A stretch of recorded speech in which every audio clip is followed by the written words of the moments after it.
വിദേശത്ത് ജോലി ചെയ്യുന്ന ഷാരി എന്ന എൻ്റെ സുഹൃത്ത് പങ്കുവച്ച അവളുടെ ഒരു ജീവിതാനുഭവത്തോടു കൂടി നമ്മുടെ ഈ എപ്പിസോഡ് തുടങ്ങാം. ഷാരിയുടെ ഭർത്താവിൻ്റെ പേര് ഷാജി എന്നാണ്. ഷാരിയും ഭർത്താവും 2 മക്കളും അടങ്ങുന്ന കുടുംബം. ഷാരിയുടെ വീട് മലബാർ സൈഡിലാണ്. അവൾക്ക് 3 സഹോദരന്മാരുണ്ട്, അമ്മയുമുണ്ട്. വളരെ സന്തോഷകരമായി ജീവിക്കുന്നൊരു കുടുംബമായിരുന്നു അവളുടേത്. എന്നാൽ കുടുംബസ്വത്ത് ഭാഗം വയ്ക്കുന്നതുമായിട്ട് ബന്ധപ്പെട്ട ഉണ്ടായ ചില കശപിശ മൂലം അവളുടെ അമ്മ പെട്ടെന്ന് ഒറ്റയ്ക്കായിപ്പോയി. 3 ആൺമക്കളും അമ്മയോട് എതിർപ്പായി. അമ്മയെടുത്ത ചില തീരുമാനങ്ങൾ അവർക്ക് ഉൾക്കൊള്ളാനായില്ല. പതുക്കെ ദൈനംദിന ജീവിതത്തിന് പൈസ ഇല്ലാത്ത വിധം അമ്മ ബുദ്ധിമുട്ടിലായി. അമ്മയുടെ കാര്യമോർത്ത് അവൾ ഒത്തിരി വിഷമിക്കുന്നു എന്ന് കണ്ടപ്പോൾ ഭർത്താവായ ഷാജി പറഞ്ഞു, നമുക്കൊരു കാര്യം ചെയ്യാം, നമുക്ക് ആ പ്രദേശത്ത് കുറച്ച് സ്ഥലം മേടിക്കാം, അമ്മയുടെയും നിൻ്റെയും കൂടി പേരിലായിക്കോട്ടെ, തൽക്കാലം അമ്മ അത് കൈകാര്യം ചെയ്യട്ടെ, അതിൽ നിന്നുള്ള വരുമാനം കൊണ്ട് അമ്മയ്ക്ക് ജീവിക്കാമല്ലോ. അവൾ എന്നോട് പറഞ്ഞു, ഷാജി ചേട്ടൻ അത് പറഞ്ഞപ്പോൾ എൻ്റെ മനസ്സൊന്ന് തണുത്തു. എൻ്റെ ദുഃഖം അല്ലെങ്കിൽ എൻ്റെ അമ്മയുടെ ദുഃഖം ഷാജി സ്വന്തം ദുഃഖമായിട്ട് കാണുകയും അതിന് ഷാജി തന്നെ ഒരു പ്രതിബുദ്ധിയായിട്ട് മുന്നോട്ട് വരികയും ചെയ്തു. ഷാജിക്ക് വേണമെങ്കിൽ പല കാര്യങ്ങൾ ആലോചിക്കാമായിരുന്നു. അവർക്ക് 3 ആൺമക്കളില്ലേ, നമ്മളാണ് അവരെ നോക്കേണ്ടത്, ആൺമക്കളുള്ളവരെയല്ല നോക്കേണ്ടത്, അമ്മയുടെ സ്വത്തെല്ലാം അമ്മക്കൊക്കെയല്ലേ കൊടുത്തത്. നിയമവും പാരമ്പര്യവും ഒന്നും ഷാജി നോക്കിയില്ല.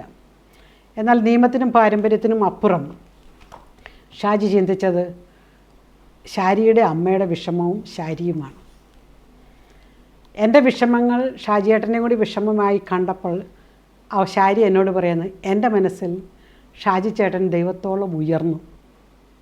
ഷാജി ചേട്ടനോടുണ്ടായിരുന്ന ചെറിയ നീരസങ്ങളും ഷാജി ചേട്ടനിൽ നിന്ന് എനിക്ക് എൻ്റെ ജീവിതത്തിൽ സംഭവിച്ചിട്ടുള്ള ചില കൈപ്പേറിയ അനുഭവങ്ങളും ഈ ഒരൊറ്റ സംഭവത്തോടുകൂടി ഞാൻ മറന്നു. പലപ്പോഴും പുരുഷന്മാർക്ക് സ്ത്രീയുടെ ഹൃദയത്തിൽ സ്ഥാനം വർദ്ധിക്കുന്നത് അവളുടെ ജീവിതത്തിലെ സ്വകാര്യ ദുഃഖങ്ങളെ കൂടി അവർ കണ്ടെടുത്തുകൊണ്ട് അത് മനസ്സിലാക്കിക്കൊണ്ട് പ്രവർത്തിക്കുമ്പോഴാണ്. ദൈവത്തോളം ഉയർന്നു എന്നൊക്കെ ഷാരി പറയുമ്പോൾ പലപ്പോഴും നമ്മുടെ പുരുഷന്മാർക്ക് ഈ ഒരു സൈക്കോളജി അറിയത്തില്ല. ഭാര്യയുടെ മനസ്സിൽ സ്ഥാനം കിട്ടാൻ ഏറ്റവും നല്ലത് ഭാര്യ ഏത് കാര്യത്തിൽ വിഷമിക്കുന്നുവോ ആ കാര്യത്തിൽ മറ്റൊന്നിനെക്കുറിച്ച് ചിന്തിക്കാതെ, മറ്റുള്ളവരെക്കുറിച്ച് ചിന്തിക്കാതെ, പാരമ്പര്യം നോക്കാതെ, നിയമം നോക്കാതെ അത് ഒപ്പിയെടുക്കാൻ സഹായകമായ കാര്യങ്ങളാണ്. ഇന്നത്തെ കുടുംബ വ്യവസ്ഥിതിയിൽ 2 പേരും കൂടി ഒന്നിച്ച് തുഴഞ്ഞാൽ മാത്രമേ ജീവിതം മുന്നോട്ട് പോവുകയുള്ളൂ. നമുക്കറിയാം, 2 പേരും പണിയെടുത്ത് 2 പേരും പരസ്പരം സപ്പോർട്ട് ചെയ്ത് മുന്നോട്ട് പോയാൽ മാത്രമേ നമുക്ക് ഈ കുടുംബം എന്ന് പറയുന്നൊരു സംവിധാനത്തെ ഇന്ന് മുന്നോട്ട് കൊണ്ടുപോകാൻ സാധിക്കുന്നുള്ളൂ. പ്രത്യേകിച്ച് സാമ്പത്തിക രംഗത്ത് 2 പേരും കൂടി പണിയെടുത്താൽ മാത്രമേ ജീവിക്കാൻ പറ്റുന്നുള്ളൂ. ഒരു മെഡിക്കൽ റെപ്രസെൻറ്റേറ്റീവ് ഒരു വ്യക്തി ഒരു ദിവസം പറയുമായിരുന്നു, ഒരു ബൈക്ക് മേടിക്കണം. എത്രയൊക്കെ കൂട്ടിയിട്ട് ഒരു 50,000-ൽ കൂടുതൽ അദ്ദേഹത്തിൻ്റെ കയ്യിലില്ല. അങ്ങനെ ഇരുന്ന സമയത്ത് ഭാര്യ പറഞ്ഞു, എൻ്റെ കയ്യിൽ 40,000 രൂപയുണ്ട്, ഞാൻ തരാം. അയാൾ ഞെട്ടിപ്പോയി. നിൻ്റെ കയ്യിൽ എവിടുന്ന് ഇത്രയും രൂപ? കാരണം അവൾക്ക് ജോലിയില്ല, അവൾ വീട്ടമ്മയാണ്. ജോലിയില്ലാത്ത അവളുടെ കയ്യിൽ എവിടെ നിന്ന് ഇത്രയും കാശ് വന്നു? അപ്പോൾ ഇവൾ പറഞ്ഞു, ചേട്ടൻ എനിക്ക് ഇടയ്ക്കിടയ്ക്കൊക്കെ കറി വയ്ക്കാൻ മേടിക്കാൻ കാശ് തരത്തില്ലേ, ആ കാശിൽ നിന്ന് ഞാൻ മാറ്റി സൂക്ഷിച്ച് വെച്ചതാണ്. അങ്ങനെ സൂക്ഷിച്ച് വെച്ച് ഇപ്പോൾ 40,000 രൂപയുണ്ട്. ചേട്ടൻ തരുന്നതിൽ നിന്ന് ഞാൻ ഇന്ന് കറി വയ്ക്കാൻ എന്തെങ്കിലും മീനോ വല്ലതും മേടിച്ചു കഴിഞ്ഞാൽ നാളെ ഞാൻ മേടിക്കത്തില്ല, നാളെ തരുന്ന പൈസ ഞാൻ മാറ്റി വയ്ക്കും. അങ്ങനെ ചെറിയ രീതിയിലുള്ളൊരു പ്ലാനിങ്ങോടുകൂടി അവൾ മിച്ചം പിടിച്ചു വെച്ച ഈ 40,000 രൂപ അയാൾക്ക് കൊടുത്തപ്പോൾ അയാൾ പറയുമായിരുന്നു, എൻ്റെ ഭാര്യയ്ക്ക് ഇത്രയും സാമ്പത്തിക ആലോചനകളും പ്ലാനിങ്ങും ഉണ്ടെന്ന് എനിക്കറിയത്തില്ല. സ്ത്രീകളുടെ സാമ്പത്തിക ആലോചനകൾക്കും പ്ലാനിങ്ങിനും സഹായിക്കുന്ന ഒരു സംവിധാനമാണല്ലോ അയൽക്കൂട്ടങ്ങളെന്ന് പറയുന്നത്. നെയ്ബർഹുഡ് ഗ്രൂപ്പ്സ് എന്ന് പറയും അല്ലേ. കുടുംബശ്രീ, സർക്കാർ തുടങ്ങിയ സംവിധാനത്തെ നമ്മൾ കുടുംബശ്രീ എന്ന് വിളിക്കും. സഭയും സന്നദ്ധ സംഘടനകളും തുടങ്ങുന്നതിനെ നമ്മൾ SHGകൾ എന്ന് വിളിക്കണം, സെൽഫ് ഹെൽപ്പ് ഗ്രൂപ്പ്സ്, സ്വയം സഹായ സംഘങ്ങൾ. കൂടുതലും സ്ത്രീകളാണ് ഇത് തുടങ്ങുന്നതെങ്കിലും പല സ്ഥലങ്ങളിലും പുരുഷന്മാർക്കും സ്വയം സഹായ സംഘങ്ങളുണ്ട്. സ്വയം സഹായ സംഘങ്ങളെ സാമ്പത്തിക ശാസ്ത്രത്തിൽ നമ്മൾ വിളിക്കുന്നത് അല്ലെങ്കിൽ കാണുന്നത്, പരിഗണിക്കുന്നത് വീട്ടുമുറ്റത്ത് ഒരു ബാങ്ക് എന്നുള്ള. എൻ്റെ ഡോക്ടറേറ്റ് ഈ വീട്ടുമുറ്റത്തെ ബാങ്കുമായിട്ട് ബന്ധപ്പെട്ടതാണ്. അതിലൂടെ വളരുന്ന സ്ത്രീശക്തിയെക്കുറിച്ചായിരുന്നു. അപ്പോൾ ഈ അയൽക്കൂട്ടങ്ങൾ അല്ലെങ്കിൽ ഈ ഒരു കൺസെപ്റ്റിൽ നിന്നാണ് മുഹമ്മദ് യൂനസ്, ബംഗ്ലാദേശുകാരനായ മുഹമ്മദ് യൂനസിനൊക്കെ നോബൽ സമ്മാനം കിട്ടുന്നത്. സഭയും ഈ മേഖലയിൽ ഒത്തിരി മുന്നിലാണ്. ധാരാളം അയൽക്കൂട്ടങ്ങൾ ഇടവകളോട് ചേർന്നും രൂപതകളിലും ഇവരെല്ലാം കോർത്തിണക്കിയ ചില സോഷ്യൽ സർവീസ് സൊസൈറ്റികളിലുമൊക്കെ കൂടി കടന്നു പോകുന്നുണ്ട്. വീട്ടുമുറ്റത്തൊരു ബാങ്കെന്ന് വിളിക്കാൻ കാരണം ആഴ്ചയിൽ ഒരു ദിവസം വീട്ടുമുറ്റത്ത് എവിടെയെങ്കിലും കൂടിയിട്ട് കയ്യിലുള്ള പൈസ 50 രൂപയാകാം, 100 രൂപയാകാം, ഓരോ കുടുംബവും അവരാഗ്രഹിക്കുന്നിടത്തെ പൈസ ഇവിടെ നിക്ഷേപിക്കുകയും വലിയൊരു തുകയായി കഴിയുമ്പോൾ അതിൽ നിന്ന് ലോൺ എടുക്കുകയും ചെയ്യുന്ന സംവിധാനമാണിത്. അതുകൊണ്ടാണ് ഇതിനെ ബാങ്കെന്ന് തന്നെ വിളിച്ചത്. പലപ്പോഴും നിസ്സാര പലിശയ്ക്ക് ലോൺ കിട്ടുമെന്നുള്ളത്. ഞാനിതുമായിട്ട് ബന്ധപ്പെട്ട സർവേക്ക് പോയപ്പോൾ ഞാൻ ഓർക്കുന്നുണ്ട്, ഞാനൊരു വീട്ടിൽ ചെന്നപ്പോൾ ആ സ്ത്രീ, ആ വീട്ടുടമസ്ഥ എന്നോട് പറയുകയായിരുന്നു, ഈ ഡൈനിങ് ടേബിൾ ഞാൻ മേടിച്ചതാണ്, കുടുംബശ്രീയിൽ നിന്ന് അല്ലെങ്കിൽ ഞങ്ങളുടെ സെൽഫ് ഹെൽപ്പ് ഗ്രൂപ്പിൽ നിന്ന്, സ്വയം സംഘത്തിൽ നിന്ന് വായ്പ എടുത്ത് ഞാൻ മേടിച്ചതാണ്. അഭിമാനത്തോടുകൂടി ആ സ്ത്രീ പറയുകയാണ്. അപ്പോൾ ചെറുകിട നിക്ഷേപങ്ങളെ വലിയ സംരംഭങ്ങളായിട്ടും പിന്നീട് കുടുംബശ്രീയൊക്കെ വളർന്നിട്ടുണ്ട്. ഞാൻ ഓർക്കുന്നുണ്ട്, ആദ്യത്തെ ലോൺ എടുക്കുന്ന പലരും പണയം വെച്ച് ജിമുക്കി എടുക്കാനായിരിക്കും, രണ്ടാമത്തെ ലോൺ എടുക്കുന്നത് വീട്ടിലേക്കൊരു മിക്സിയൊക്കെ മേടിക്കാനായിരിക്കും, മൂന്നാമത് ലോൺ എടുക്കുന്ന മക്കളുടെ ഫീസ് കൊടുക്കാനായിരിക്കും, നാലാമതൊക്കെ ലോൺ എടുക്കണം എന്തിനാണെന്ന് ചോദിച്ചു കഴിഞ്ഞാൽ അവർ സ്വയം തൊഴിൽ വായ്പയിലേക്കാണ് പോകുന്നത്. സ്വന്തമായി തൊഴിൽ വെച്ച് അല്ലെങ്കിൽ നടത്തുന്ന സ്വയം സംരംഭങ്ങൾ എന്ന് പറയില്ല അല്ലേ, ഓണ്ടർപ്രണർഷിപ്പിലേക്ക്, സംരംഭകത്വത്തിലേക്ക് സ്ത്രീകളെ നയിക്കുന്നു, നേതൃത്വത്തിലേക്ക് നയിക്കുന്നു. വീട്ടുമുറ്റത്തെ ചെറിയ മീറ്റിങ്ങിൽ ഒരു സ്വാഗത പ്രസംഗം പോലും പറയാൻ കഴിവില്ലാത്ത സ്ത്രീകൾ പിന്നീട് ജില്ലാ പഞ്ചായത്ത് ഭരിക്കുകയും മൈക്ക് കയ്യിൽ കിട്ടിയാൽ ധാരാളമായി സംസാരിക്കുകയും ആവശ്യത്തിലധികം സംസാരിക്കുകയും ചെയ്യുന്ന അവസ്ഥയിലേക്ക് വരെ അവർ മാറുന്നതൊക്കെ നമ്മൾ ഈ കുടുംബശ്രീയുടെ വളർച്ച കാണുന്നുണ്ട്.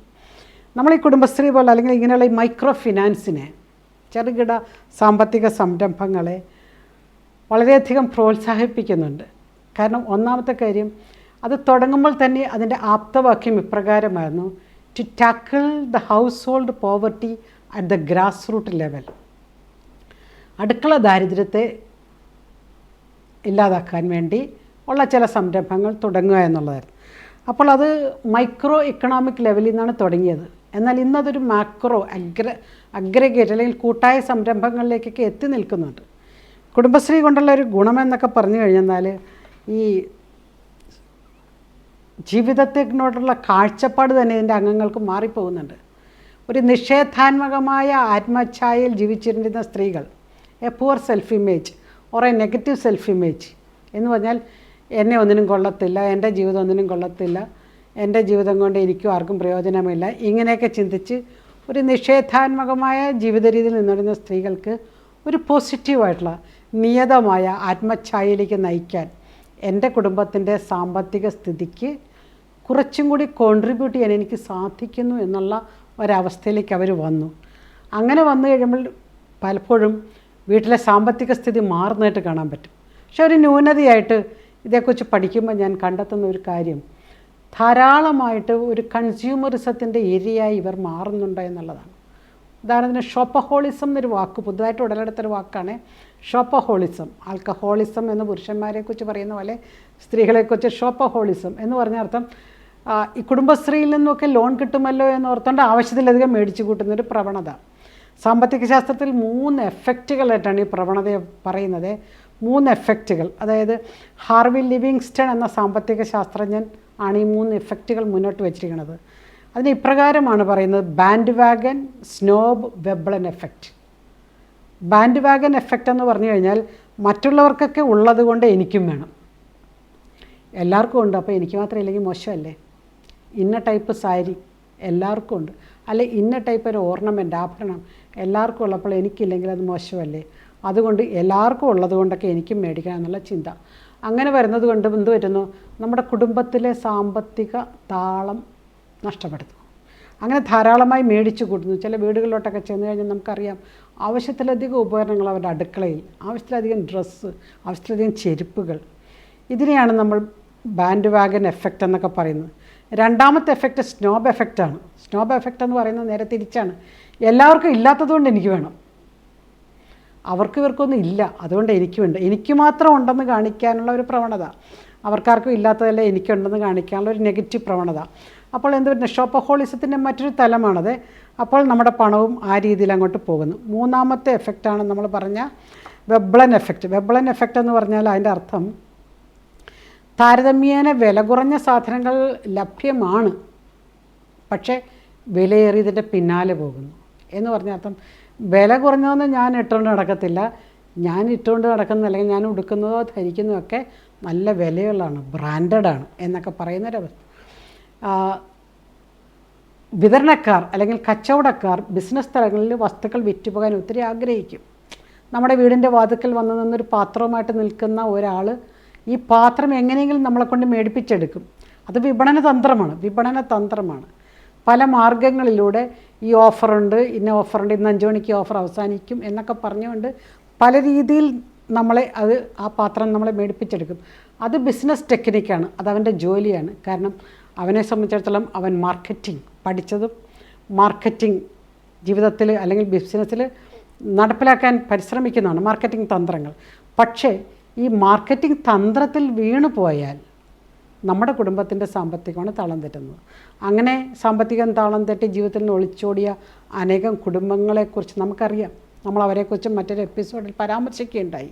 ഓർക്കണം, നമ്മളതുകൊണ്ട് my decisions are made by me. Especially വാങ്ങിക്കുന്ന കാര്യത്തിൽ, സാധനങ്ങൾ മേടിക്കുന്ന കാര്യത്തിൽ my decisions are not taken by you, it is by me.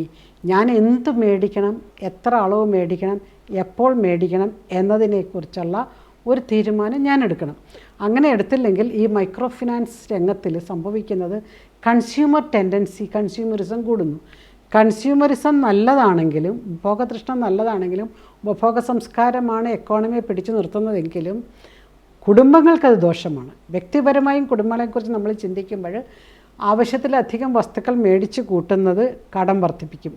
അങ്ങനെ കടം വർദ്ധിക്കുന്നത് മൂലം എന്തുണ്ട്, നമുക്കറിയാം, വിവാഹത്തിൻ്റെ ക്ഷണക്കത്ത് അടിക്കുമ്പോൾ തുടങ്ങിയുള്ള ധൂർത്ത് നമുക്കറിയാം.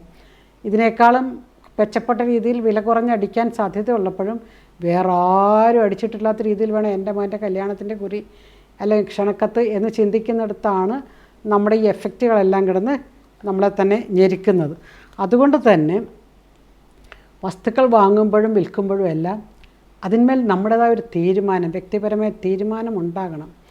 ആൺമക്കളുടെ കല്യാണം നടത്തി കടം കയറിയ ഒരു കുടുംബത്തെ പരിചയപ്പെട്ടു ഞാൻ. പെൺമക്കളുടെ കല്യാണം നടത്തിയിട്ടാണ് സംഭവിച്ചെങ്കിൽ നമുക്ക് മനസ്സിലാകും. പോട്ടെ, ആൺമക്കളുടെ കല്യാണം നടത്തിയിട്ടും കടം കയറിയവരെ നമുക്കറിയാം. എന്തുകൊണ്ടാണെന്നറിയാമോ?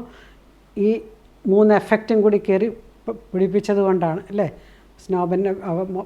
ബാൻഡ് വാഗൻ എഫക്റ്റും സ്നോബ് എഫക്റ്റും വെബ്ലൻ എഫക്റ്റും ഒക്കെ കൂടി കളിച്ചപ്പോഴത്തേക്ക് എന്ത് പറ്റി? എൻ്റെ തീരുമാനങ്ങൾ അപരനെടുത്തു. അങ്ങനെ വന്നു കഴിഞ്ഞപ്പോൾ കടത്തിലായി. അപ്പോൾ വലിയ ആർഭാടമില്ലാതെ ന്യായമായ രീതിയിലും മാന്യമായ രീതിയിലും ജീവിക്കാനുള്ള കാശ് ഈ മൈക്രോ ഫിനാൻസിൽ നിന്ന് ലഭിക്കും. അപ്പോൾ സ്ത്രീകൾ പുറത്തുപോയി ജോലി ചെയ്തില്ലെങ്കിലും ഈ മൈക്രോ ഫിനാൻസ് പോലുള്ള സംവിധാനങ്ങളിലേക്ക് വന്നു കഴിഞ്ഞാൽ സ്ത്രീത്വത്തെ വളരെ മനോഹരമായി നമുക്ക് കരിപ്പിടിപ്പിച്ചെടുക്കാൻ പറ്റും. അതിനുള്ളൊരു സാഹചര്യം ഇന്ന് നമ്മുടെ നാട്ടിലുണ്ട്. സഭ സ്ത്രീത്വത്തിൻ്റെ ഒരു മഹനീയതയായിട്ടാണ് ഈ സ്ത്രീകളുടെ ജീവിത വീക്ഷണത്തെ പോസിറ്റീവായിട്ട് കാണുന്നത്. സ്ത്രീത്വത്തിൻ്റെ മഹനീയത എന്ന് പറഞ്ഞുകൊണ്ട് ഒരു അപ്പസ്തോലിക പ്രബോധനം തന്നെയുണ്ട്. സ്ത്രീകൾ തനിക്ക് ചെയ്യാൻ സാധിക്കുന്ന ജോലികളിൽ ഏർപ്പെട്ട് സാമ്പത്തിക മേഖലയിലേക്ക് വന്നിട്ട് കുടുംബത്തിന് ആവശ്യമായ സാമ്പത്തിക ശുശ്രൂഷ നൽകുന്ന ഒരു സംവിധാനത്തിലേക്കുള്ള വളർച്ചയ്ക്ക് നമ്മളെ സഹായിക്കുന്ന ഒന്നാണ് ഈ മൈക്രോ ഫിനാൻസ് അല്ലെങ്കിൽ വീട്ടുമുറ്റത്തെ ബാങ്ക് എന്ന് നമുക്ക് മനസ്സിലാകുന്ന തലങ്ങൾ. ഈ ഒരു അടുക്കള ദാരിദ്ര്യത്തെ ഇല്ലാതാക്കാൻ വേണ്ടി നമ്മൾ പരിശ്രമിക്കുക എന്നുള്ളത്. ഇതിനകത്ത് അംഗങ്ങളാകാൻ എല്ലാവർക്കും സാധിക്കും. പണക്കാർക്കും പാവപ്പെട്ടവർക്കും തുല്യമായിട്ട് അംഗങ്ങളാകാൻ പറ്റിയ ഒരു സംവിധാനമാണ്. അപ്പോൾ നിഷേധാത്മകമായൊരു ഭാവത്തിൽ നിന്ന് നിയതമായൊരു ഭാവത്തിലേക്ക് എത്തിച്ചേരണം. മൂന്നാമത് അപകടകരമായൊരു ഭാഗമാണ് ഗ്ലോറിഫൈഡ് സെൽഫ് ഇമേജ് എന്ന് പറയും. അതായത് നമ്മളെ തന്നെ പെരുപ്പിച്ച് കാണിക്കുന്ന, മഹത്വവൽക്കരിച്ച് കാണിക്കുന്ന, വലുതാക്കി കാണിക്കുന്ന ഒരു ആത്മഛായയുടെ ചിത്രം. അത് അപകടകരമായൊരു ചിത്രത്തിലേക്ക് കുടുംബത്തെ ചെന്ന് എത്തിക്കുകയാണ്. അത് സംഭവിക്കാതിരിക്കാനാണ് ബാലൻസിങ് ആവശ്യമാണെന്നുള്ളത്, അല്ലേ? നമ്മളൊരു ബാലൻസിങ് പഠിക്കുക എന്നുള്ളതാണ്. സ്ത്രീകളെ സംബന്ധിച്ചിടത്തോളം തൃപ്തി എന്നൊരു എലമെൻറ്റ് വരാൻ പാടാണെന്നാണ് പലരും പറയുന്നത്. Containment, this is enough, I am happy, I M okay with this, എനിക്ക് ഇത്രയും മതി, അങ്ങനെ നമുക്കൊരു അതിർത്തി രേഖ ചുറ്റും വരയ്ക്കാൻ സ്ത്രീക്ക് പാടാണെന്നാണ് സാമൂഹ്യ ശാസ്ത്രജ്ഞന്മാർ പറയുന്നത്. പക്ഷേ ഇക്കണോമിസ്റ്റുകൾ പറയുന്നത്, സാമ്പത്തിക ശാസ്ത്രജ്ഞന്മാർ പറയുന്നത്, ഈ ഫൈനാൻസ് കൈകാര്യം ചെയ്യാൻ സ്ത്രീ പഠിച്ചു കഴിഞ്ഞെന്നാൽ വരവ്, ചിലവ്, സമ്പാദ്യം, കടം, ഇതാണ് പ്രധാനപ്പെട്ട 4 സാമ്പത്തിക സൂചികകൾ. വരവ്, ചിലവ്, സമ്പാദ്യം, കടം. ഈ 4 സാമ്പത്തിക സൂചികകളും ബാലൻസ് ചെയ്യാൻ ഒരു സ്ത്രീ പഠിച്ചു കഴിഞ്ഞാൽ വളരെ വിവേകത്തോടെ, വളരെ പക്വതയോടുകൂടി കുടുംബത്തെ മുന്നോട്ട് കൊണ്ടുപോകാൻ പറ്റുമെന്നുള്ളതാണ്. കുടുംബം നന്നായാലേ അടുത്ത തലമുറ നന്നാവുകയുള്ളൂ. ഈ കണ്ടെയ്ൻമെൻറ്റിൽ കുടുംബത്തെ വളർച്ച പിടിച്ച് നിർത്തുക എന്നുള്ളതാണ് പ്രധാനപ്പെട്ട തലം. പലപ്പോഴും ചില കല്യാണങ്ങളൊക്കെ കാണുമ്പോൾ നമ്മൾ ആർഭാടം പറയുന്നുണ്ടെങ്കിലും നമുക്കറിയാം ചില ആർഭാടങ്ങൾ മറ്റുള്ളവർക്ക് തൊഴിലവസരങ്ങളാണ്. ഇപ്പോൾ ഓണം പോലുള്ള സീസൺസ് വരുമ്പോഴത്തേക്കും നമ്മൾ പറയും ആർഭാടങ്ങൾ വേണ്ട, ആഘോഷങ്ങൾ വേണ്ട എന്ന് പറയുമ്പോൾ അതുമായിട്ട് ബന്ധപ്പെട്ട കച്ചവടക്കാർ, ബിസിനസ്സുകാർ, കലാകാരന്മാർ ഒക്കെ സ്ട്രഗിൾ ചെയ്യും. അതുകൊണ്ട് ഒരുവൻ്റെ ചിലവ് അപരൻ്റെ വരുമാനമാകയാൽ നമ്മൾ ഈ ഷോപ്പഹോളിസത്തിൻ്റെ മറ്റൊരു വശം കൂടി കണ്ടുപിടിക്കുകയാണ് അല്ലേ. ഇവിടെയാണ് വസ്തുക്കൾക്ക് ഡിമാൻഡ് ഉണ്ടാക്കുന്ന രീതിയിലുള്ള എക്കോണമി വളരുന്നത്. ഓണത്തിന് മുന്നോടിയായിട്ട് എത്രയോ പേരായിരിക്കും ഇപ്പോൾ എന്തെല്ലാം ഉൽപ്പന്നങ്ങളായിരിക്കും ഓൾറെഡി അണിയറയിൽ പണിതുകൊണ്ടിരിക്കുന്നത്. അതെല്ലാം ഈ ഓണ വിപണിയിൽ വരുമെന്നും ഓണവിപണിയിൽ വിറ്റഴിയുമെന്നുള്ളൊരു കണക്കൂട്ടിൽ നിന്നാണ് അവരതൊക്കെ സൃഷ്ടിച്ചു വെച്ചിരിക്കുന്നത്. പക്ഷേ അത് സാധിച്ചില്ല എങ്കിൽ, അല്ലെങ്കിൽ നമ്മൾ ആഘോഷങ്ങൾ വേണ്ട എന്ന് വെച്ച് കഴിയുമ്പോൾ അവരുടെ എല്ലാ ഇക്കോണമിയെ അത് ബാധിക്കുകയാണ്. മൊത്തത്തിലുള്ള എക്കോണമി ബാധിക്കുന്നു, ചിലവ് കുറയുന്നു. ചിലവ് കുറയുമ്പോഴത്തേക്കും പ്രൊഡക്ഷൻ, ഉൽപ്പാദനം കുറയുന്നു. ഉൽപ്പാദനം കുറയുമ്പോൾ തൊഴിൽ കുറയുന്നു. തൊഴിൽ കുറയുമ്പോൾ വരുമാനം കുറയുന്നു. അതുകൊണ്ട് ഈ ഒരു സാമ്പത്തിക ചംക്രമണം അല്ലെങ്കിൽ ചക്രമണം മനസ്സിലാക്കിക്കൊണ്ട്, it's A rotation, it's A cycle, business cycle, life cycle എന്നൊക്കെ പറയുന്നത് ഇറ്റ്സ് എ സൈക്കിൾ. ഈ സൈക്ലിക്കൽ പ്രോസസ്സിൽ സ്ത്രീക്കും തൻ്റേതായ ഒരു പങ്ക് വഹിക്കാൻ സാധിക്കുക, ഇതാണ് വളരെ പ്രധാനപ്പെട്ടത്. ഇപ്പോൾ വിവാഹത്തിനൊക്കെ ലഭിച്ചിരിക്കുന്ന ഓഹരി, ഷെയർ, സ്ത്രീധനം നിയമപരമായി നിരോധിച്ചിരിക്കുകയാണ്, തെറ്റുമാണ്. എന്നാൽ നല്ല മാതാപിതാക്കൾ തങ്ങളുടെ പെൺമക്കൾക്ക് ന്യായമായ ഷെയർ, ഓഹരി, വീതം കൊടുക്കും.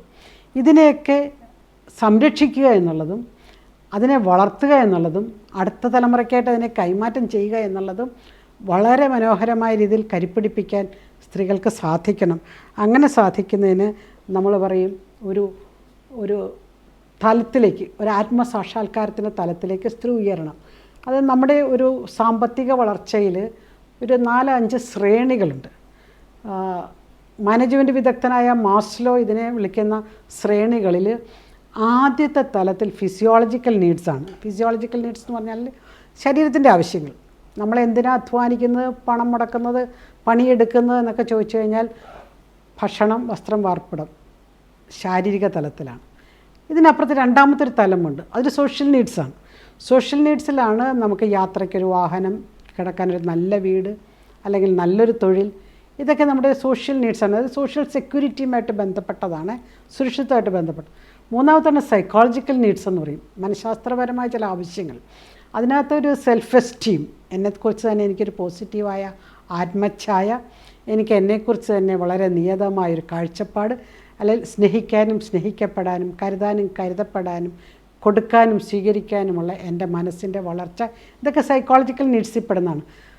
ഏറ്റവും അവസാനമുള്ള ഒരു പ്രധാനപ്പെട്ട തലമാണ് ആത്മസാക്ഷാത്കരണം. വട്ടമായി എനിക്ക് എത്തിച്ചേരേണ്ട ഒരു തലത്തിലേക്ക് ഞാൻ ഉയരുന്നു. എൻ്റെ ജീവിതം കൊണ്ട് എനിക്കും അപരനും ഉപകാരമുണ്ടാകുന്നു. അങ്ങനെ എനിക്കും അപരനും ഉപകാരമുണ്ടാകുന്ന ഒരവസ്ഥയിലേക്ക് നമ്മൾ വളരും. ആ അവസ്ഥയിലേക്കുള്ള സ്ത്രീത്വത്തിൻ്റെ വളർച്ച ഈ വീട്ടുമുറ്റത്തൊരു ബാങ്ക് എന്ന കൺസെപ്റ്റിലൂടെ സംഭവിക്കണം. ഇതാണ് നമ്മൾ കാണുന്ന ഈ ഒരു സ്ത്രീത്വത്തിൻ്റെ വളർച്ച എന്ന് പറയുന്നത്. കുടുംബത്തിൽ സ്ത്രീ ചെയ്യുന്ന പ്രവൃത്തികളെക്കുറിച്ചുള്ള ഒരു കണക്കെടുപ്പും കൂടി നമ്മൾ എടുക്കുമ്പോഴത്തേക്കും അവൾ ഒത്തിരി കോൺട്രിബ്യൂട്ടറിയാണ്. അടുക്കളപ്പണി എക്കണോമിക്സിൽ ഇൻവിസിബിൾ വർക്ക് എന്നാണ് വിളിക്കുന്നത്. അദൃശ്യമായ തൊഴിൽ. അദൃശ്യമായ തൊഴിലെന്ന് പറഞ്ഞാൽ ചെയ്തതൊന്നും കാണപ്പെടാത്തതും ചെയ്യാനുള്ളതെല്ലാം കാണപ്പെടുന്നതുമായ തൊഴിലാണത്. ഒരു വീട്ടിലൊരു സ്ത്രീയുടെ തൊഴിൽ, നിനക്കവിടെ എന്താ പണി എന്ന് ചോദിക്കുമ്പോൾ അതുവരെ ചെയ്തതൊന്നും കാണുന്നില്ല എന്നുള്ളതാണ് അതിൻ്റെ അവസ്ഥ. ഈ സ്ത്രീയുടെ ഒരു സാമ്പത്തിക കോൺട്രിബ്യൂഷൻ്റെ കോണ്ടെക്സ്റ്റിൽ നിന്നുകൊണ്ടാണ് അപരനിലേക്കുള്ള സ്ത്രീയുടെ ഈ ഒരു വളർച്ച. കുടുംബത്തിന് വേണ്ടി, കുടുംബാംഗങ്ങൾക്ക് വേണ്ടി അവൾ അധ്വാനിക്കുന്നുണ്ട്, അവൾ പണിയെടുക്കുന്നുണ്ട്, അവൾ കുടുംബശ്രീയിൽ പങ്കുചേരുന്നുണ്ട്, അവൾ ലോൺ നൽകുന്നുണ്ട്. ഇങ്ങനെ പരോന്മുഖതയിൽ ജീവിക്കാൻ സാധിക്കുന്ന സ്ത്രീത്വങ്ങൾ ഉള്ളത് കൊണ്ടാണ് നമുക്കൊക്കെ കുടുംബങ്ങൾ നിലനിൽക്കുന്നത്. അനേകം മാർത്താമാരുള്ളത് കൊണ്ടാണ് ഇവിടെ പല കുടുംബങ്ങളും നിലനിന്ന് പോകുന്നത്. അതുകൊണ്ട് ഈ ഒരു കാര്യത്തെ മനസ്സിലാക്കുക എന്നുള്ളതാണ് ഈ സാമ്പത്തിക സൂചികകളിൽ അല്ലെങ്കിൽ ഈ മേഖലയിൽ നമുക്ക് സാധിക്കുന്നത്. ഷോപ്പഹോളിസത്തിൻ്റെ ചില തലങ്ങളെക്കുറിച്ചുകൂടി പരാമർശിക്കാമെന്ന് വിചാരിക്കുന്നു. ചില പരസ്യങ്ങൾ, ഇപ്പോൾ ഉദാഹരണത്തിന് 0% ഫിനാൻസ് എന്ന് പറഞ്ഞ അർത്ഥം പലിശയൊന്നുമില്ല, നിങ്ങൾ വന്നുകൊള്ളൂ, സാധനം മേടിച്ചുകൊള്ളൂ, 12, 24, 36 തവണകളായിട്ട് അടച്ചാൽ മതി, അതിനകത്തൊന്നും പലിശയില്ല എന്നാണ് ആ പരസ്യത്തിൻ്റെ അർത്ഥം. അത് കേട്ടപാടെ നമ്മൾ ഓടിച്ചെല്ലുന്നു. നമ്മുടെ ഫ്രിഡ്ജ് ഇച്ചിരി കിടക്കയായിട്ടിരിക്കുവാണ്, മാറണമെന്നോ മാറണ്ടെന്നോ പല ആലോചനകൾ ഇരിക്കുന്ന സമയത്തായിരിക്കാം ഈ 0% ഫിനാൻസിൽ ഫ്രിഡ്ജ് കൊടുക്കുന്നു എന്നറിയുന്നു. അപ്പോൾ നമ്മൾ എന്ത് ചെയ്യും? അവിടെ ചെന്നിട്ട് ഏറ്റവും മുന്തിയൊരു ഫ്രിഡ്ജ് 12 ഇൻസ്റ്റാൾമെൻ്റ് എന്നൊക്കെ പറഞ്ഞ് പഴയ ഫ്രിഡ്ജ് കൊടുത്തെന്നാൽ 500 രൂപ 1000 രൂപ മാക്സിമം കിട്ടുകയുള്ളൂ. അത് മാത്രമേ ഇളവ് മേടിച്ച് നമ്മൾ ഈ പുതിയ ഫ്രിഡ്ജ് മേടിച്ച് വീട്ടിലോട്ട് വരുന്നു. ഇത് ഏതൊരു അടുക്കള അല്ലെങ്കിൽ വീട്ടിലെ വസ്തുവുമായിട്ട് ബന്ധപ്പെട്ട് ചിന്തിക്കാവുന്നതാണ്. അത് TV ആകാം, കമ്പ്യൂട്ടർ ആകാം, മറ്റ് പലതും ആകാം. അല്ലെങ്കിൽ അടുക്കളയിലെ തന്നെ പ്രഷർ കുക്കർ ആകാം, സ്റ്റൗ ആകാം, മൈക്രോവേവ് ആകാം. ഇങ്ങനെ ഏത് വസ്തുവുമായിട്ട് നമുക്ക് കണക്ട് ചെയ്ത് ചിന്തിക്കാവുന്നതാണ്. ഇത് കേൾക്കുമ്പോഴേ നമ്മൾ ഓടിപ്പോയി ഇത് മേടിക്കുമ്പോൾ സംഭവിക്കുന്നത്, ഇതിനകത്തൊരു ഹിഡൻ കാര്യങ്ങളുണ്ടോ എന്ന് അന്വേഷിക്കുക. ഇത് ഒറ്റയടിക്ക് മേടിക്കുവാണെങ്കിൽ എത്ര രൂപ കൊടുക്കണം, 12 ഇൻസ്റ്റാൾമെൻ്റായിട്ടാണ് ഞാൻ മേടിക്കണമെങ്കിൽ അതിന് എത്ര രൂപയാകും, ഇങ്ങനെയുള്ള കാൽക്കുലേഷൻസ് ഒന്നും പലപ്പോഴും ചെയ്യാറില്ല. ഇങ്ങനെ ചെയ്യാത്തത് കൊണ്ട് തന്നെ ഒരു പ്രകടനപരാത്മകത എന്നൊക്കെ പറയും. അതായത് ഞങ്ങൾ പുതിയ ഫ്രിഡ്ജ് മേടിച്ച്, നല്ല ഫ്രിഡ്ജ് മേടിച്ചു എന്നൊക്കെ ഇങ്ങനെ കാണിക്കാനുള്ളൊരു വ്യഗ്രത. ഇങ്ങനെ വ്യഗ്രത വരുമ്പോൾ എന്ത് പറ്റും? കണക്കൂട്ടലുകളൊന്നും ചെയ്യാതെ നമ്മൾ ചെയ്യുമ്പോൾ, പല വസ്തുക്കളും അങ്ങനെ മേടിക്കുമ്പോൾ നമ്മുടെ ഓരോ മാസത്തെയും സാമ്പത്തികത്തിൻ്റെ താളം തെല്ലും. ഈ ചെലവുകോളം വലുതാകുന്നത് കൊണ്ടാണ് നമുക്ക് പലപ്പോഴും സമ്പാദ്യ കോളത്തിലേക്ക് വയ്ക്കാൻ ഒന്നുമില്ലാതായി വരുന്നത്. അപ്പോൾ ചെലവുകോളത്തെ ചെറുതാക്കി പിടിക്കുക എന്നുള്ളത് വളരെ പ്രധാനപ്പെട്ടതാണ്. വസ്തുക്കളെ നമുക്ക് ആവശ്യമുള്ളത്, അല്ലെങ്കിൽ ആവശ്യം, അത്യാവശ്യം, അനാവശ്യം, ആഡംബരം, ഇങ്ങനെ നമുക്ക് തിരിക്കാം. അവശ്യ വസ്തുവാണെങ്കിൽ എന്ത് വില കൊടുത്ത് നമ്മൾ മേടിക്കണം, അനാവശ്യ വസ്തുവാണെങ്കിൽ നമ്മളതിൻ്റെ പിന്നാലെ പോവുകയേ വേണ്ട. ആഡംബര വസ്തുവോ അല്ലെങ്കിൽ അങ്ങനെയുള്ള അതൊക്കെ ആണെങ്കിൽ പലവട്ടം നമ്മൾ ആലോചിക്കേണ്ടി വരും, നമുക്കിതിനെ ആവശ്യമുണ്ടോ ഇല്ലയോ എന്നുള്ളത്. അതുകൊണ്ട് ഒരു ഉപഭോഗ സംസ്കാരത്തിൽ അല്ലെങ്കിൽ ഉപഭോഗ തൃഷ്ണയുടെ ഒരു കാലഘട്ടത്തിൽ വസ്തുക്കളെ ആവശ്യ വസ്തുവായിട്ട് ചിത്രീകരിക്കും. ആഡംബര വസ്തുവായിരിക്കാം, സുഖഭോഗ വസ്തുവായിരിക്കാം, പക്ഷേ അതിനെ ആവശ്യ വസ്തുവായിട്ട് ചിത്രീകരിക്കും. അത് വിപണിക്ക് ആവശ്യമാണ്, ബിസിനസ് ലോകത്തിന് ആവശ്യമാണ്. ഇതില്ല എങ്കിൽ എൻ്റെ വീട്ടിൽ അല്ലെങ്കിൽ എൻ്റെ അടുക്കളയിൽ എന്തോ കുറവുണ്ട് എന്ന് ചിന്തിക്കുന്ന ഒരവസ്ഥ.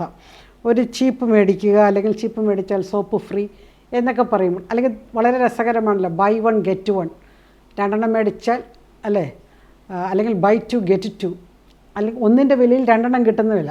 അല്ലെങ്കിൽ ഒരു കടയിൽ നമ്മൾ ചെല്ലുന്നു, ബൈ 2 at 999 എന്ന് പറഞ്ഞാൽ 1000 രൂപയ്ക്ക് താഴെയാണ് കേട്ടോ, 1000 രൂപയ്ക്ക് തൊട്ട് താഴെയാണ്, 1000 രൂപയ്ക്ക് 2 കിട്ടുന്നു. അപ്പോൾ ഒരെണ്ണത്തിന് 500 രൂപയല്ലേ ഉള്ളൂ എന്ന് വിചാരിച്ചാണ് നമ്മളത് മേടിക്കുന്നത്. അതേസമയം ഇതേ വസ്തു ഒരു പക്ഷേ ഒരെണ്ണമായിട്ട് കിട്ടുന്ന കടയിലും ഇത് 500 രൂപ തന്നെ ഉണ്ടാവുള്ളായിരിക്കും. അത്രയൊന്നും നമ്മൾ കാൽക്കുലേഷൻസിനോ കമ്പാരിസൺസിനോ താരതമ്യ പഠനത്തിനോ ഒന്നും പോകാതെ പരസ്യങ്ങൾ നമ്മളെ ചതിക്കുന്നു. പരസ്യങ്ങൾ ആവശ്യമാണ്, പരസ്യ സംസ്കാരം വേണം, പരസ്യ വിപണി വേണം, പരസ്യ സംരംഭങ്ങളും വേണം.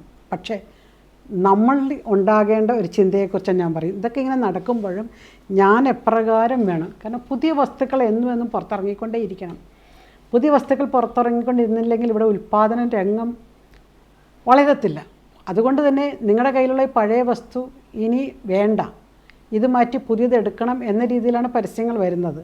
പുതിയ വസ്തുക്കൾ രംഗത്തിറക്കുന്നത് എക്കോണമിയുടെ വളർച്ചയ്ക്ക് ആവശ്യമാണെങ്കിലും ഓരോ വ്യക്തികളും കുടുംബങ്ങളും ഈ പഴയത് മാറ്റി ഞാൻ പുതിയത് മേടിക്കണോ എന്ന് സ്വയം ചിന്തിക്കേണ്ട ഒരവസ്ഥയുണ്ട്. ഈ ഒരു സാമ്പത്തിക ചക്രമണത്തെക്കുറിച്ച് നമ്മളിങ്ങനെ ചിന്തിക്കുമ്പോൾ ഒരു കൂടിയാലോചനയുടെ തലവും കൂടിയുണ്ട് കുടുംബങ്ങളിൽ. കൂടിയാലോചന എന്ന് പറഞ്ഞു കഴിഞ്ഞാൽ ഭാര്യയും ഭർത്താവും മക്കളും അല്ലെങ്കിൽ മാതാപിതാക്കളും ഒന്നിച്ചിരുന്നു കൊണ്ട് ചിന്തിക്കുന്ന ഒരു തലത്തിലേക്ക്. അപ്പോൾ ചിലർ പറയും എല്ലാവരോടും ആലോചിക്കാൻ പോയെന്നാൽ പിന്നെ മേടിക്കലുണ്ടാകത്തില്ല, അതിനേക്കാളും ഭേദം അങ്ങനെ ചിന്തിക്കുന്നവരുണ്ട്. പലപ്പോഴും പരസ്പരമുള്ള ഒളിച്ചുകളി ഈ വക കൺസ്യൂമറിസത്തിൽ വളരെയധികം നമുക്ക് കാണാൻ പറ്റും. എന്നാലും എന്ന് വെച്ച് പിശുക്ക് ജീവിക്കണമെന്നുള്ളതല്ല. ബിസിനസ് ലോകം വളരണമെങ്കിൽ പുതിയ ഉൽപ്പന്നങ്ങൾ പുറത്തിറങ്ങണം. കാരണം പുതിയ ഉൽപ്പന്നങ്ങൾ പുറത്തിറങ്ങിയാലേ ഉൽപ്പാദനമുള്ളൂ, ഉൽപ്പാദനമുണ്ടെങ്കിലേ തൊഴിലുള്ളൂ, തൊഴിലുണ്ടെങ്കിലേ വരുമാനമുള്ളൂ, വരുമാനമുണ്ടെങ്കിലേ ഉപഭോഗമുള്ളൂ. അതുകൊണ്ട് ഈ ഒരു ചംക്രമണം നമുക്ക് ആവശ്യമായതുകൊണ്ടാണ് പരസ്യ വിപണി വളരെയധികം തഴച്ച് വളരുന്നത്. മാത്രമല്ല ചില കാര്യങ്ങളൊക്കെ നമ്മൾ ഈ പരസ്യത്തിലും ശ്രദ്ധിക്കുക. ഉദാഹരണത്തിന്, ഒന്നെടുത്താൽ മറ്റൊന്ന് ഫ്രീ എന്ന് കേൾക്കുമ്പോൾ അതിൻ്റെ വിലകൾ ശ്രദ്ധിക്കുക. വില കുറഞ്ഞ സാധനങ്ങൾ മേടിക്കുമ്പോൾ അതിൻ്റെ പ്രവർത്തനക്ഷമത ഉറപ്പുവരുത്തുക. ഇതിപ്പോൾ ഈ കലം ഞാൻ വളരെ വില കുറച്ച് മേടിച്ചത്, അതിനൊരു ഹോളുണ്ടെന്നേ ഉള്ളൂ, ഒരു ദ്വാരം ഉണ്ടെന്നേ ഉള്ളൂ എന്ന് പറഞ്ഞിട്ട് വല്ല കാര്യമുണ്ടോ? അതോടെ തീർന്നു. അതുകൊണ്ട് അതിൻ്റെ പ്രവർത്തനക്ഷമത ഉറപ്പുവരുത്തുക. എക്സ്ചേഞ്ച് ഓഫറുകളുടെ സുതാര്യത പരിശോധിക്കുക. ഉപയോഗശൂന്യമായ സാധനങ്ങൾ കൊണ്ട് വീട് നിറച്ച് പോക്കറ്റ് കാലിയാക്കുന്ന ദുർവിധി ഉണ്ടാകരുത്. ഞാൻ ഒന്നുകൂടി ആവർത്തിക്കാം. ഒന്നെടുത്താൽ ഒന്ന് ഫ്രീ എന്ന് കേൾക്കുമ്പോഴേ വില ശ്രദ്ധിക്കുക. വില കുറഞ്ഞ ഇലക്ട്രോണിക് സാധനങ്ങൾ വാങ്ങിക്കുമ്പോൾ അതിൻ്റെ പ്രവർത്തനക്ഷമത ഉറപ്പുവരുത്തുക. എക്സ്ചേഞ്ച് ഓഫറുകളുടെ സുതാര്യത പരിശോധിക്കുക. ഉപയോഗശൂന്യമായ വസ്തുക്കൾ കൊണ്ട് വീട് നിറച്ച് പോക്കറ്റ് കാലിയാക്കുന്ന അവസ്ഥ വരരുത്. ഈ ഷോപ്പിംഗ് മാളുകളുടെ ഒരു കുഴപ്പം എന്താ? ഒരു സോപ്പ് മേടിക്കാനായിരിക്കും അവിടെ കയറിയത്, പക്ഷേ ഡിസ്പ്ലേ ആയതുകൊണ്ട് കണ്ണിൽ കണ്ടതെല്ലാം മേടിക്കുന്നു. വിൻഡോ ഷോപ്പിംഗ് എന്ന് പറയും. കണ്ട് നടന്ന് ആവശ്യമില്ലാത്ത പല സാധനങ്ങളും മേടിച്ചു കൊണ്ടുവരും. അവസാനം രണ്ടറ്റം കൂട്ടിമുട്ടിക്കാൻ വേണ്ടി പാടുപെടുകയും ചെയ്യും. നമ്മൾ രണ്ടറ്റം കൂട്ടിമുട്ടിക്കാൻ പാടുപെട്ടുകൊണ്ടിരിക്കുമ്പോൾ അവർ അറ്റങ്ങൾ മാറ്റിക്കൊണ്ടേയിരിക്കും. എന്ന് പറഞ്ഞാൽ ജീവിതത്തിൻ്റെ സൂചികകൾ മാറിക്കൊണ്ടേയിരിക്കും. അതുകൊണ്ട് വീട്ടുമുറ്റത്തൊരു ബാങ്ക് എന്ന വിഷയത്തിലേക്ക് നമ്മൾ വരുമ്പോൾ സ്ത്രീകൾ അതിനകത്ത് അംഗങ്ങളാവുകയും അവിടെ സമ്പാദ്യവും ലോണും എല്ലാം സ്ത്രീയുടെ കയ്യിൽ പെടുകയും ചെയ്യുമ്പോൾ വളരെയധികം ശ്രദ്ധിക്കേണ്ട ഒരു ഷോപ്പഹോളിസത്തിൻ്റെ തലവും കൂടി ശ്രദ്ധിച്ചു കഴിഞ്ഞാൽ ഏറ്റവും നല്ല രീതിയിൽ നമ്മുടെ ജീവിതത്തെ ക്രമപ്പെടുത്താൻ പറ്റിയ ഒരു മേഖലയാണ് ഈ വീട്ടുമുറ്റത്തെ ഒരു ബാങ്ക്. അത് സർക്കാരിൻ്റെ സംവിധാനത്തിലും സഭയുടെ സംവിധാനങ്ങളിലും വളരെ ശക്തമായി വളരുന്ന ഒരു സംവിധാനമാണ്. അത് ക്രിയാത്മകമായ പ്രൊഡക്റ്റീവായ പർപ്പസ്. ഇപ്പം നമ്മൾ ലോൺ എടുക്കുകയാണെങ്കിൽ വീട്ടിലെ ആവശ്യത്തിന്, മക്കളുടെ വിദ്യാഭ്യാസത്തിന്, ഒരു വാഹനം മേടിക്കാൻ, ഇങ്ങനെ പ്രൊഡക്റ്റീവായ പർപ്പസിന് മാത്രമേ ഞാൻ അതിൽ നിന്ന് ലോൺ എടുക്കുകയുള്ളൂ, അല്ലാതെ വെറുതെ കണ്ണി കണ്ടതെല്ലാം മേടിച്ച് കൂട്ടാൻ വേണ്ടി ഞാൻ ലോൺ എടുക്കത്തില്ല എന്നും ഒരു സ്ത്രീ ചിന്തിക്കുക. പരോന്മുഖതയിലേക്ക് അവൾക്ക് വളരാൻ സാധിക്കട്ടെ. നന്ദി.